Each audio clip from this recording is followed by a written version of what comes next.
C'est la fin de leur cauchemar syrien. 2 mars 2012, sur le tarmac de Villacoublay, les journalistes Edith Bouvier et William Daniels atterrissent enfin en France. C'est pas loin de 300 obus qui sont tombés des fois sur Bab el-Ahmar en une journée, quoi. Et dont plusieurs dizaines qui nous cherchaient nous, je crois qu'il n'y a pas de doute là-dessus, quoi. Leur calvaire débute le 22 février, à Homs, en Syrie. Ce jour-là, l'armée de Bachar el-Assad pilonne le centre de presse dans lequel ils ont trouvé refuge avec d'autres journalistes. Bilan de morts, le photographe français Rémi Hochlik et Marie Colvin du Sunday Times. Edith Bouvier est grièvement blessée. La journaliste appelle à l'aide dans cette vidéo. Ici, les médecins nous ont très bien traités, autant qu'ils le peuvent, seulement ils ne peuvent pas pratiquer d'opération chirurgicale. Donc j'ai besoin au plus vite de la mise en place d'un cessez-le-feu. Leur quartier est alors encerclé par les forces pro-gouvernementales. Dans les rues, les obus s'abattent presque sans interruption sur les maisons. William Daniels décide de sortir pour trouver un téléphone. Il appelle Reporters sans frontières à Paris. On est en pleine journée, donc même si la nuit tombait, il faisait encore jour, mais donc il a pris le risque pour sa vie en venant donner un message de vie, justement.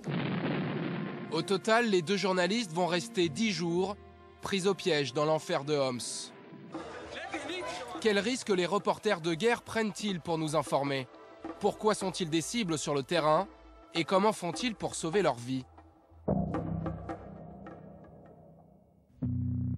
Ces images montrent les derniers instants de Gilles Jacquier, l'envoyé spécial de France 2 en Syrie. Mais il est tombé là-bas, l'obus? Quelques minutes après, l'immeuble dans lequel il s'est caché est bombardé. Gilles Jacquier y perd la vie.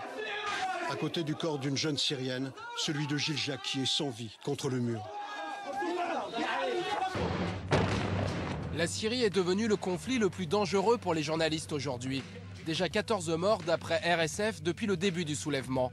Bizran Boudoul revient d'une mission à Alep.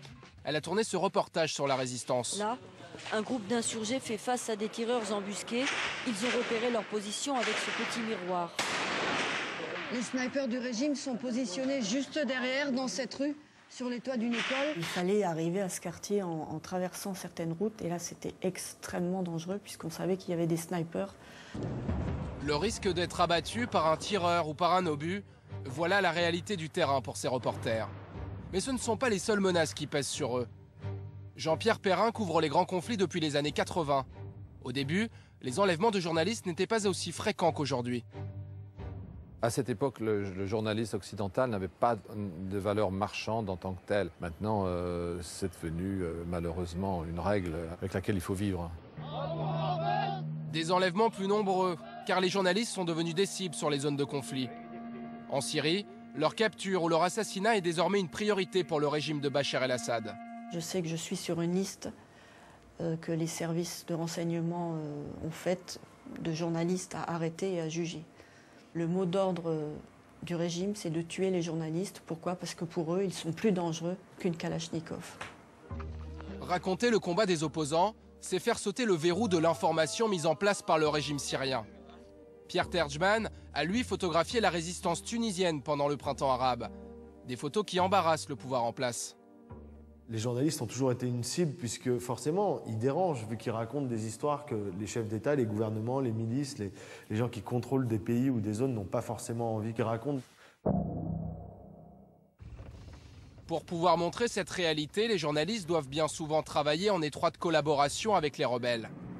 L'insurrection syrienne nous passe de main en main, de moyens de transport en moyens de transport pour nous acheminer vers Homs. Dans son travail, le reporter se met dans les pas du résistant. Il adopte ses réflexes et son mode de vie. C'est comme cela que le journaliste assure sa sécurité.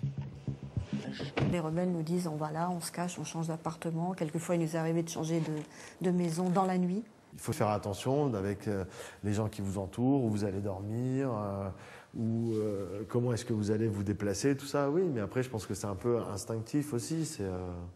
Mais être bien entouré, je pense que c'est très important, oui. Dépêchez-vous, ils arrivent. Malgré ces précautions, certains grands reporters ne reviennent jamais de Syrie. Depuis cet été, 3 journalistes étrangers sont portés disparus.